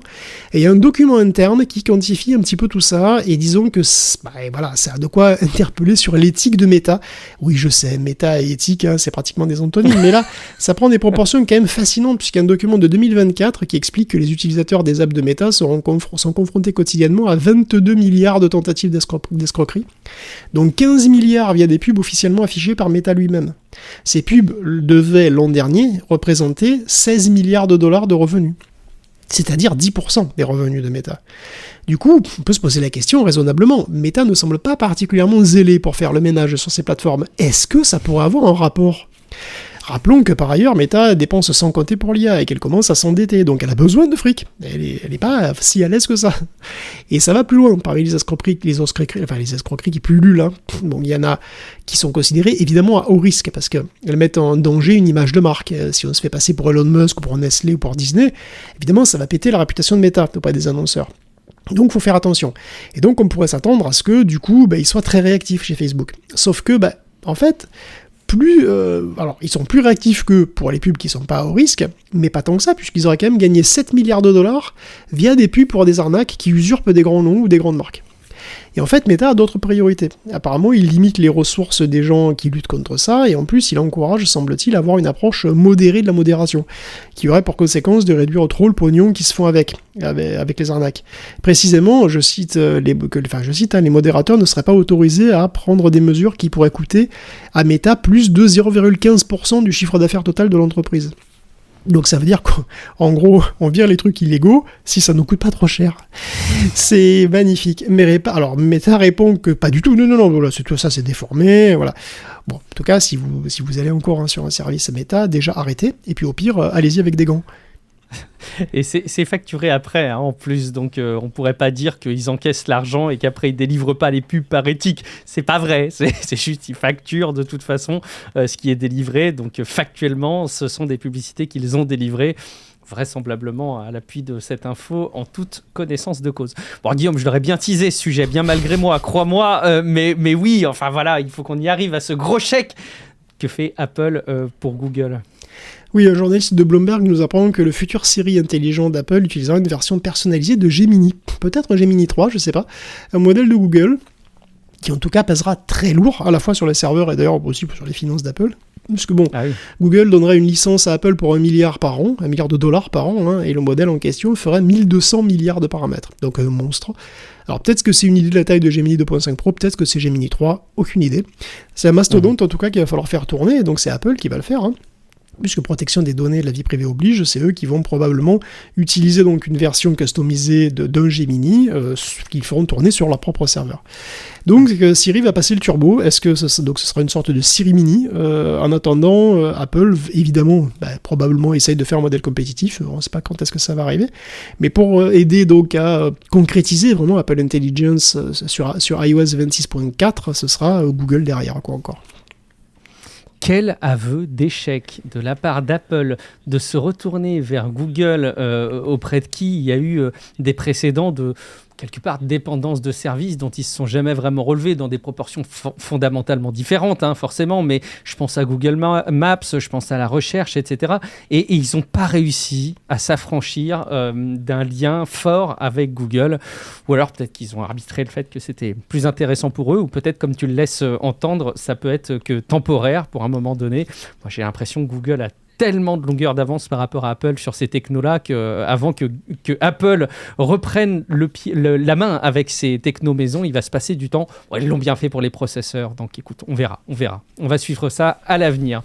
Au passage, c'est marrant parce que tu parles de Gemini et on a un sujet qui est cocasse et effrayant à la fois, comme beaucoup de sujets dans la tech. Quand c'est cocasse, ça peut être aussi très effrayant. C'est celui de l'interprétation par l'IA des données de surveillance chez soi. Guillaume, j'ai l'impression que c'est pas encore aujourd'hui que tu vas t'équiper de caméras de surveillance Nest pour surveiller la sécurité chez toi. Non, déjà de base. Et c'est vrai que les grosses boîtes veulent mettre absolument de l'IA partout, et dans la vie de tous les jours, ça donne quoi du coup ? Est-ce que ça vaut le coup ? Il y a des journalistes qui ont pu tester ça à la maison avec la surveillance vidéo pour Google Home. En l'occurrence, Google Home donc, va intégrer une nouvelle fonction payante qui s'appelle, je sais plus comment d'ailleurs, mais en gros c'est Gemini. Gemini for Home. Voilà, Gemini for Home qui peut raconter votre vie tout simplement à partir de ce qui est filmé par vos diverses caméras. Donc les caméras domestiques sont de plus en plus intelligentes, elles savent pour les modèles les plus haut de gamme si c'est un humain, si c'est un chien ou un colis, un truc comme ça. Et donc elles vous alertent quand quelqu'un est dans votre jardin alors que vous êtes chez Carrefour. Bon, ok. Évidemment, les IA modernes peuvent aller beaucoup plus loin que ça, et Gemini sait comprendre les photos et les vidéos, il est capable d'aller donc plus loin dans le détail de ce qu'il peut voir et vous relayer. Donc c'est $20 par mois aux États-Unis pour faire exactement ça. Gemini passe en revue toutes les vidéos de la journée, vous écrit horodaté ce qui s'est passé. Donc, comme ça paraît plutôt cool, hein. Vous savez pas seulement qu'un humain est passé, vous savez que votre sœur est passée, qu'elle était avec le chien dans le patio, qu'elle s'est battue avec le chien dans le patio, que 5 minutes plus tard, elle est repartie en boitant. Voilà, tout ça explique enfin cette flaque de sang dans le patio et que le chien avait pas faim ce soir. Bon, le problème, c'est que la fiabilité de ce rapport, elle est pas encore forcément au top, quoi. Il vous raconte ce qui s'est passé, mais c'est très approximatif, un peu comme souvent, quoi. Et du coup, on se retrouve avec des rapports parfois étranges, parfois très anxiogènes. Par exemple, il peut vous dire qu'un cerf était dans votre salon vers 14h, alors que c'était juste au clébard en fait. Faut dire que c'est un gros clébard, quand même. Hein. Oui, c'est vrai. Enfin, si c'est un petit clébard, il peut le confondre avec un renard apparemment. Il peut te dire qu'en soirée, vous étiez seul sur votre canapé avec des amis, vous étiez sur votre canapé à discuter comme ça avec des amis, alors que non, vous étiez tout seul, donc vous savez pas, est-ce qu'il y avait des gens qui étaient morts autour de vous, vous le saviez pas, je sais pas. Et surtout, il y a des trucs marrants parce que en fait, Gemini, il est aligné, tu sais, il est aligné pour être poli, gentil, il aime pas la violence, il aime pas parler d'armes, tout ça. Et là, ça se voit. Ils ont fait le test, hein. Tu te mets en face de la caméra et tu menaces la caméra avec un gros couteau. Ouh là là, je ne vois pas ce qui se passe. Il écrira pas que t'avais un couteau, il écrira que tu coupais un truc, que tu cuisinais, ou des choses comme ça. Et si tu passes avec un fusil devant, il va avoir tendance à dire non, mais tu portes un outil de jardinage, un machin comme ça. Il veut pas voir les armes. Ce qui est chiant quand même. Pourquoi y a-t-il autant de ketchup renversé chez vous, enfin? C'est quand même chiant pour une caméra de surveillance. Si quelqu'un arrive avec un pétard chez toi, t'aimerais le savoir, quoi, tu vois. C'est clair. Et en gros, pour résumer, c'est comme souvent quand on parle d'IA, en fait. C'est-à-dire, c'est à 80-90% correct, et d'un certain point de vue, c'est déjà fou, c'est déjà génial, c'est malade, quoi. Ouais. D'un point de vue de technophile, c'est déjà fabuleux, tu vois. Mais en termes d'utilité brute dans la vie réelle, est-ce que c'est suffisant? C'est pas évident. Et surtout, d'un point de vue économique, est-ce que ça vaut 20 balles par mois? Ouais, puis la question que j'allais poser aussi par-dessus Guillaume, c'est que tu parles de la proportion d'erreurs, mais enfin là, j'ai l'impression que les journalistes, ils ont pas mis longtemps avant d'avoir des soucis de ce type, et je suis pas sûr que ce soit des exceptions, quoi. Donc ça montre vraiment qu'il y a un problème effectivement d'alignement de l'interprétation des données par rapport à la réalité pour le grand public, et je comprends pas pourquoi Google ou ces grandes boîtes continuent à servir des services comme ça, à sortir des services qui sont aussi faillibles dès le départ. Enfin, je sais pas, ils testent pas leurs produits, franchement. Ils devraient faire appel aux journalistes en amont et puis dire, tant que le truc est pas prêt, voilà, aidez-nous à améliorer, à corriger le tir. C'est fou. Non, mais c'est pas fou. Enfin, je veux dire, ils sortent les trucs après, et puis après, ils améliorent, ils font ce qu'ils peuvent, ils voient si ça marche. Parce que l'image qu'on est retenu de ce truc, c'est que c'est foireux. Enfin, je veux dire, il faudra des mois et des mois de trucs, de moments où ça se passe bien, où l'intelligence artificielle restitue bien les infos, si jamais elle le fait un jour, pour corriger le tir de cette première impression. Bon, écoute, on verra bien. Oui, 20 balles par mois, hein, 20 $ par mois pour avoir ce type de fonctionnalité. Franchement, si vous êtes aux États-Unis, que vous écoutez Tech Café et que vous êtes prêt à mettre 20 $ par mois pour Google pour ça, allez jeter un coup d'œil sur patreon.com/techcafé, hein, évidemment. Je pense que c'est important. On continue pendant qu'on parle de Google, qui a encore et toujours un boulet au pied, des déboires avec Epic Games. Epic Games, c'est le développeur de Fortnite qui a, on peut le dire, jeté un pavé dans la mare, il y a de ça pas mal de temps, autour de la distribution des applications dans les App Store, l'App Store d'Apple et puis le Play Store de Google. Et le sujet, là, est encore en train de se conclure, mais d'une manière un petit peu, avec une petite surprise, j'allais dire, c'est une espèce de tweak de fin de scénario, ça, Guillaume. Bah oui, Epic et Google enterrent l'âge de guerre, on l'a pas trop vu venir, ils se font des bisous, c'est pas évident au départ. C'est plutôt une bonne nouvelle pour tout le monde finalement, parce que Google avait en partie perdu son procès contre Epic, hein, il devait faire il devait faire certains changements. Les changements cantonnés aux États-Unis et pour 3 ans déjà, dans un premier temps, Epic en voulait plus et ça allait probablement s'éterniser cette histoire. Alors bon, peut-être de guerre lasse, Google a d'une certaine manière cédé. Dorénavant, les App Store alternatifs pourront être distribués directement via Google Play, dans le store officiel, et un autre store sera une appli comme les autres, quoi. Voilà. Et surtout, selon les cas, la commission Google passe de 20 à 9%, et les paiements in-app pourront être pris en charge par des tiers. Le paiement en ligne, d'ailleurs, tu pourras aussi mettre des liens vers des moyens de paiement alternatifs, donc le paiement en ligne sera autorisé, et tout ça, c'est pour tout le monde, et pas seulement aux États-Unis. Donc les détails sont un peu plus compliqués, parce qu'il y a des conditions, en fait, pour avoir 9%, et ça, des conditions qui dépendent de l'effet que ça a en jeu. D'ailleurs, ça convient très bien à Epic, hein, surprise, puisque si un achat in-app procure plus qu'un avantage minimum de gameplay, tu payes 20%, sinon tu payes 9%. Donc dans Fortnite, arrête-moi si je me trompe, on n'a que des achats cosmétiques. Donc, absolument, voilà. 100% cosmétique, il n'y a rien qui change du gameplay. Donc grosso modo, ça sera 9% pour Epic, ça l'arrange bien. Donc 9% c'est le tarif nu, hein, c'est-à-dire si tu n'utilises pas le système de paiement Google, sinon c'est 5% de plus. Donc en résumé, c'est quand même, ça peut quand même être moins cher, et surtout ça sépare les commissions pour le paiement et celles pour Google Play, alors que c'était un bloc avant. En tout cas, Epic et Google sont d'accord, donc il faut encore que ça soit approuvé par le juge, donc c'est en discussion.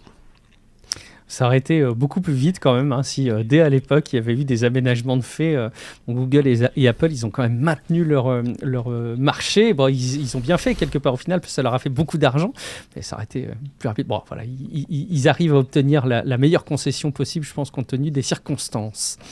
On revient sur Perplexity, sur cette intelligence artificielle qui fait office de remplaçant à Google dans ses usages, mais Perplexity qui est aussi coutumier de la mise en place, comme comme Google et Epic, de partenariats, d'accords, de services à travers différentes entreprises.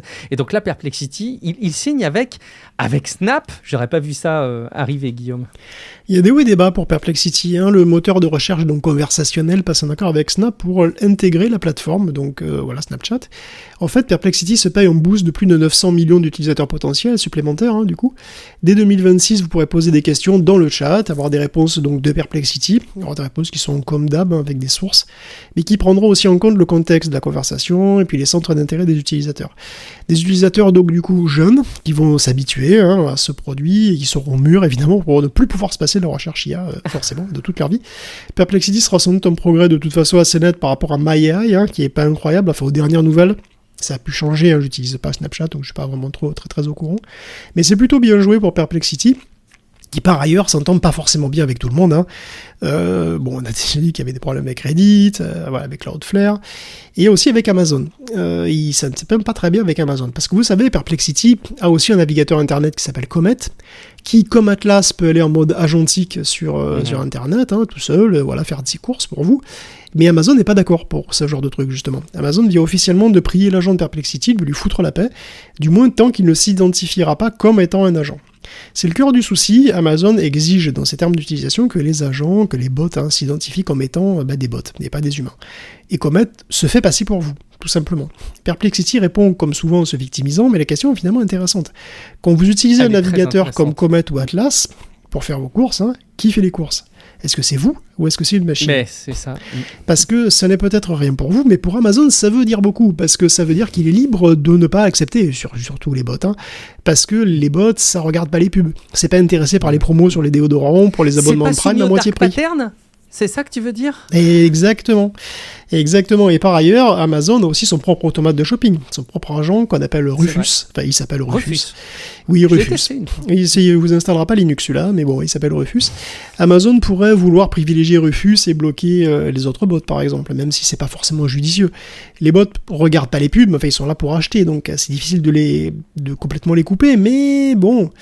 Vous pourriez aussi demander à Comet ou à Atlas de nous faire un comparatif de l'enfer, du coup, de Amazon Wish Temu, c'est le comparatif. Je sais pas, mais du coup, vous achèteriez pas forcément, je sais pas. En tous les cas, un bot, effectivement, n'est pas influençable, tu vois, et s'il doit acheter un lave-linge Beko, il va pas t'acheter un Bosch avec le sèche-linge qui va avec, parce que tu peux le payer à 3 fois sans frais. C'est très différent pour une plateforme, évidemment, de commerce. Donc Amazon veut le savoir, alors c'est pas... On verra. De toute façon, c'est vrai que devoir dire qu'on est un bot, ça paraît être un peu la tendance. En tout cas, Cloudflare est assez clair là-dessus. Comment on va réagir, comment ça va se terminer, là, on ne sait pas, mais c'est une question intéressante. C'est une question effectivement très intéressante. On pourrait faire un parallèle maladroit, mais je vais quand même tenter de le faire, tu me connais Guillaume, avec les questions qu'on pouvait se poser quand le commerce en ligne est arrivé. Est-ce que finalement c'était vraiment toi qui passais commande ? Moi, j'ai quand même l'impression, quand tu regardes factuellement les choses, qu'il y a une vraie différence effectivement quand tu passes commande toi derrière ton ordi, quand bien même ça passe par une interface numérique, par une connexion internet, par un FAI, par un navigateur, ton ordinateur, etc.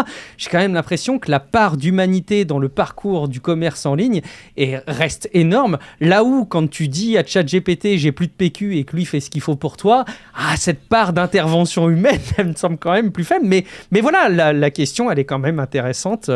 Elle n'est pas prête d'être répondue, comme on pourrait le dire.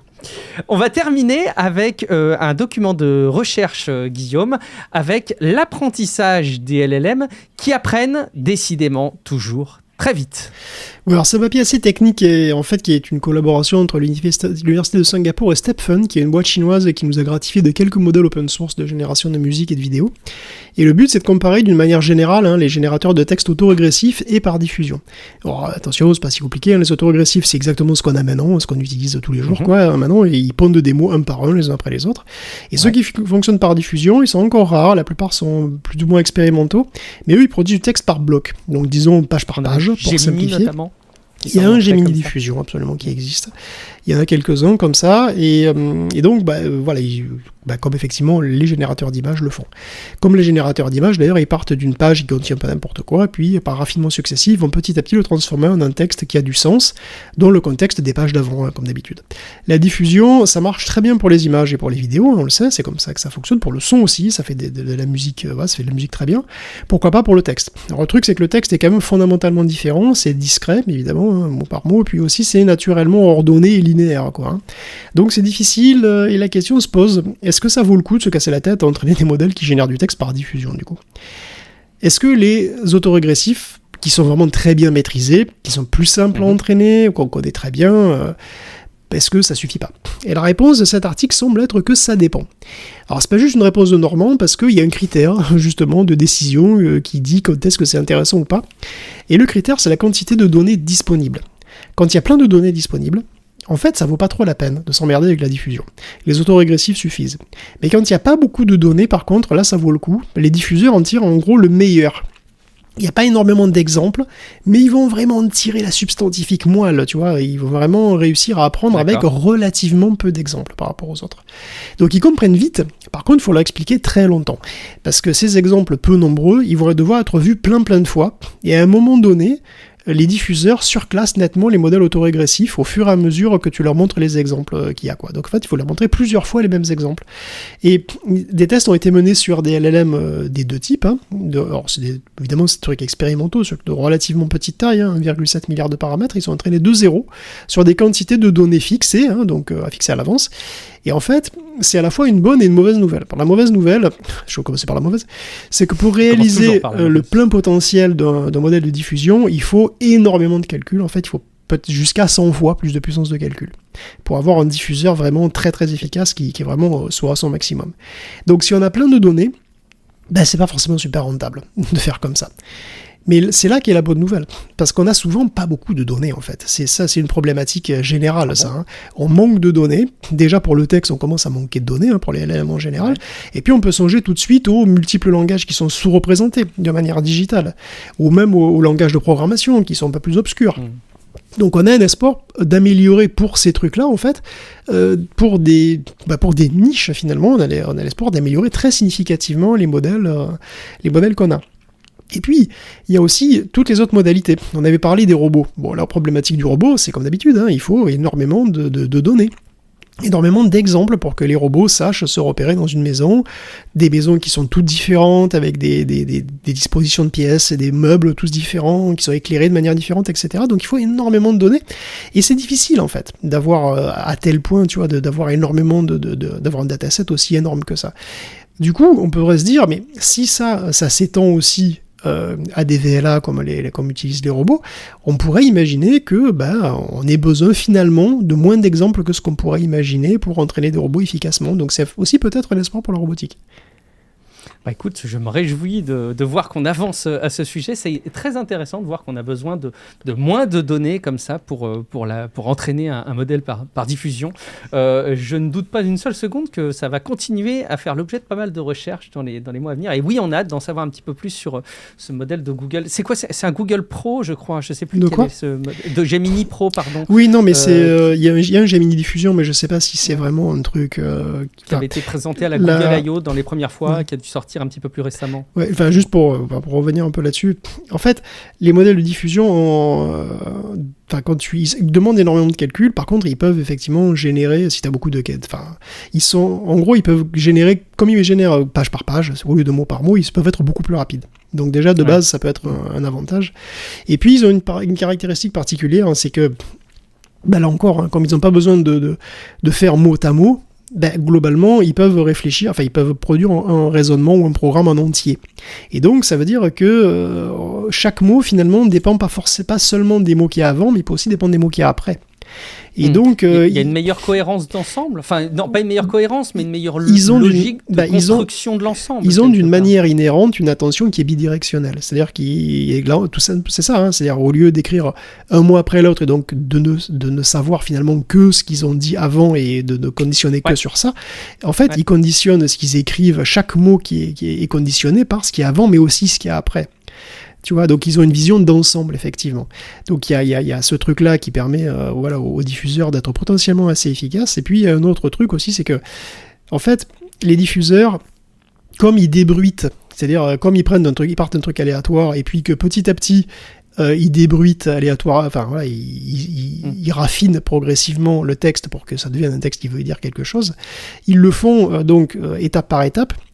Et en fait, ce qui se passe, c'est que ça multiplie les exemples quelque part. C'est-à-dire que quand tu fais l'entraînement à partir de ça, en fait, l'entraînement, normalement, c'est juste une phrase, quoi. Ta phrase, c'est un exemple, et puis voilà, tu fais puis t'as que cet exemple, quoi, tu vois. En gros, chaque mot, tu le détermines par rapport au mot qui est avant de la phrase, et puis quand t'es au bout de la phrase, t'as fini tes exemples, tu vois. Pour un diffuseur, c'est très différent, en fait, parce que cette phrase-là, elle est prise de manière globale, et elle est dégradée. Et ensuite, le modèle apprend à inverser les dégradations, donc à améliorer quelque chose qui est dégradé. Comme la dégradation, elle est aléatoire, en fait, à chaque fois que tu présentes donc cette phrase, tu peux la dégrader d'une infinité de manières. Et ça devient un nouvel exemple. Et en fait, comme les diffuseurs, tu leur apprends à corriger des dégradations d'amplitudes différentes, donc ils doivent savoir si c'est très dégradé ou peu dégradé, ils le savent et ils peuvent s'y adapter. C'est vrai pour les modèles qui font des images aussi, ça. Et donc ça veut dire qu'en fait, dans une certaine mesure, ils peuvent multiplier les exemples à partir d'un seul exemple, puisque en fait chaque exemple et chacune de ces dégradations, toutes ces dégradations, c'est des exemples différents. C'est aussi une explication qui pourrait expliquer pourquoi on a besoin de moins d'exemples avec les diffuseurs et qui sont capables d'en tirer le meilleur, tout simplement parce qu'en fait ils multiplient les exemples tout seuls, quelque part. Est-ce que dans les usages, on peut imaginer que les diffuseurs améliorent spontanément, je vais te dire non. Pourquoi ? Et puis toi, tu me diras ce que tu en penses. Mais les diffuseurs pourraient améliorer la cohérence d'un récit, par exemple, de l'écriture d'une histoire. J'ai tendance à dire plutôt non, puisqu'en fait, que tu te situes à l'échelle d'une séquence de mots ou à l'échelle d'une page, oui. Ça change pas grand-chose à l'échelle d'un récit qui fait potentiellement plusieurs dizaines, voire centaines de pages. Mais j'imagine quand même que la cohérence d'un récit qui tient sur une page, par exemple, elle serait peut-être beaucoup plus logique, cohérente, non, mais robotique. Je sais pas ce que. C'est-à-dire, est-ce que tu veux savoir si on peut faire du text-to-text comme on fait du image-to-image, ou est-ce que c'est pour la performance globale, la performance. Non, j'allais dire, est-ce que par exemple un modèle qui va fonctionner par autorégression va être pour la construction d'une histoire, voilà, imaginons la construction d'une nouvelle, la rédaction d'une nouvelle avec son histoire. Moi, j'ai le sentiment que le modèle par diffusion sera beaucoup plus logique, puisqu'il va être capable d'intégrer le fait qu'il y a la conclusion, le milieu de l'histoire, le début, l'introduction, etc. C'est possible, effectivement. Ce sera à tester, de toute façon, j'imagine. Ça fera l'objet des tests qui seront faits. On va passer, quand même, pour terminer cet épisode, à la rubrique jeux vidéo. Guillaume, GTA 6 est à nouveau reporté. Oui, GTA 6 et son papa Rockstar Games, c'est vraiment des bons clients pour la presse. Déjà que GTA 5, GTA 6, c'est le plus attendu. Enfin, il est plus attendu que le retour de notre Seigneur Jésus pour la fin des temps, quoi. Et que chaque fois que le moindre bout d'info fuite sur le jeu, t'as 40 vidéos de 30 minutes sur YouTube dessus. Bon, voilà, et là en plus, la maison mère elle-même est régulièrement dans les gros titres pour son management, disons sans concession. Alors on se souvient, parce qu'on est vieux, des crunchs monstrueux sur Red Dead Redemption 2, des burn-out, des manifestations de femmes de développeurs qui se plaignaient de ne pas avoir vu leur mari ces 6 derniers mois. Cette fois, Rockstar aurait viré 40 personnes pour avoir officiellement fait fuiter des infos sur Discord, et officieusement parce que elles auraient eu la forte envie de se syndiquer. Or, il est effectivement curieux que les 40 personnes en question soient toutes des Anglais et des Canadiens qui étaient syndicalistes, et ils faisaient partie d'un syndicat externe où ils discutaient de comment en créer un chez Rockstar. Sur Discord, ils discutaient de ça d'ailleurs.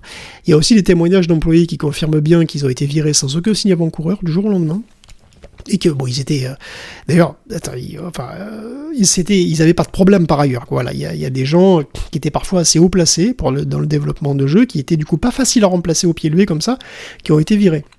Donc, c'est des licenciements étranges, puisqu'ils pourraient avoir un impact sur la durée du développement, et qu'on apprend d'ailleurs que le jeu a encore été reporté de 6 mois. Et donc, on se retrouve avec des manifs d'employés devant les locaux de Rockstar North. Bon. Donc, c'est encore la zone, j'imagine que les gens qui y restent, d'ailleurs, doivent travailler comme des chiens dans la peur de se faire virer s'ils manifestent la moindre once de sympathie pour leurs collègues à l'extérieur. C'est déplorable, c'est triste, et surtout, c'est récurrent. C'est malheureusement récurrent, effectivement. J'en profite parce que sur techcafé.fr, il y a un auditeur très engagé qui s'appelle Thorax, qui écrit des articles sur les jeux vidéo. Et je lui dis, mais écoute, quitte à écrire tes articles, est-ce que tu veux les diffuser sur techcafé.fr ? Écoute, il était partant, il écrit super bien. Les articles sont visibles tout en bas pour l'instant de la home de techcafé.fr. Évidemment, il faudra leur consacrer une place un petit peu plus privilégiée. Il y a 3 articles là qui sont dispo pour l'instant. Il a fait une preview de Inazuma 11 Victory Road. Il a fait un petit papier sur le report de GTA 6 et aussi sur l'app iOS et Android du Nintendo Store. Il en a fait un petit regard et puis il porte une petite analyse dessus. Allez regarder ça, c'est sur techcafé.fr. En attendant, Guillaume, un dernier sujet jeu vidéo avec Square Enix qui fait une décision qui laisse songeur. Oui, pas beaucoup plus de bonnes nouvelles, malheureusement, du côté de Square Enix, qui va licencier partout sauf au Japon, territoire sur lequel il va se concentrer. C'est probablement des centaines de personnes, hein. Le groupe veut devenir plus agile et économiser des millions d'euros surtout. Et dans la foulée, Square veut aussi se lancer à fond dans l'IA, et ouais, avec certaines parties qui devraient être automatisées à quasi 100% d'ici à 2027. Il y a quand même une équipe de 10 personnes qui sera dédiée au déploiement des diverses solutions IA dans la boîte, quoi. Dans un premier temps, l'IA devra être utilisée pour les tests d'assurance qualité et le debugging. Pour ce qui est de la qualité, il y a effectivement beaucoup de boulot chiant, hein, du style relire, c'est résumer, synthétiser les retours des playtesters. Évidemment, c'est un truc idéal pour les LLM. Hein. Et d'ailleurs, ça a déjà été mis en route chez Respawn, qui aurait déjà, du coup, gagné du temps et viré une centaine de personnes. Parce que, il n'y a plus besoin de faire ça, il y a des gens qui faisaient ça avant. Hein. Donc on imagine aussi que Square va pousser pour ce genre de truc, évidemment, mais aussi utiliser à fond toutes sortes d'outils génératifs pour les textures, les arrière-plans, les illustrations, les objets 3D.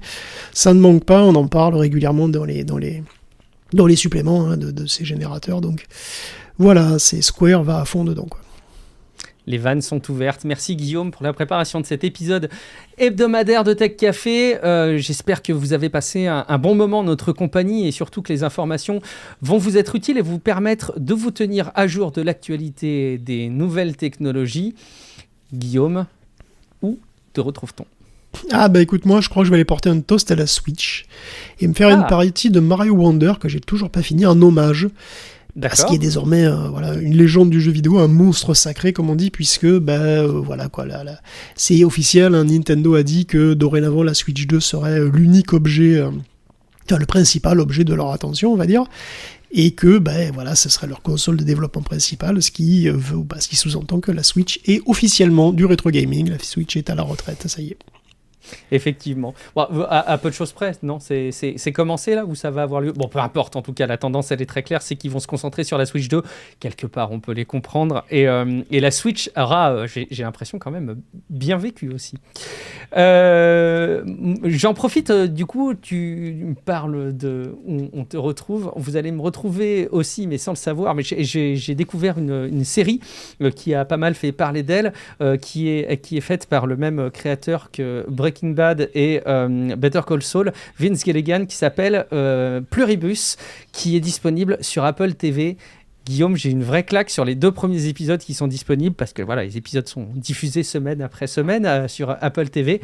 La série, elle est à ce stade, mais c'est en 2 épisodes. Génial. J'espère que je vais pas être déçu. C'est ma grande crainte, c'est que quand une série commence aussi bien, si t'es déçu après, ça fait très mal au petit cœur. Mais vraiment, elle est très très chouette et très originale. Et puis j'adore le traité visuel qui est fait dans les séries de Vince Gilligan. Donc si jamais vous aussi vous avez aimé Breaking Bad et Better Call Saul, allez jeter un coup d'œil, ça peut valoir le détour. Vous me retrouvez aussi, alors sur YouTube, on a fait une émission avec Matt, alias Prof du Web. Vous savez, c'est mon compère avec qui on faisait Relife, l'amélioration du quotidien et le développement personnel en podcast, il y a de ça quelques années. Il est très présent, lui, sur YouTube. On a fait une émission co-diffusée qui va sortir là dans quelques jours. Matt est sur le montage. On parle en plus d'applications. Donc, c'est vraiment un sujet très tech, mais très accessible, je pense, au plus grand nombre. Sa chaîne YouTube, c'est Vulgarisateur Apple et compagnie. Et puis, il y aura donc aussi la vidéo qui sera disponible sur la chaîne Tech Café, puisque YouTube permet ça maintenant, de faire des vidéos qui sont coportées par des chaînes. Évidemment, si ce n'est pas déjà le cas, abonnez-vous. Laissez votre avis en commentaire de la vidéo pour savoir si c'est complètement naze, si ça n'a pas d'intérêt ou si au contraire, il doit y avoir d'autres épisodes. Et puis, je suis aussi tous les vendredis matins sur Twitch de 10h à midi. On parle de tech et on s'amuse ensemble. N'oubliez pas de vous inscrire à la newsletter pour avoir la synthèse de la diffusion de chaque semaine, techcafé.fr. Dès la homepage, vous pouvez mettez votre adresse email et puis vous faites s'abonner. Merci beaucoup pour votre fidélité. Rendez-vous dans quelques jours pour un prochain épisode de Tech Café. Ciao à toutes et à tous. Ciao à tous.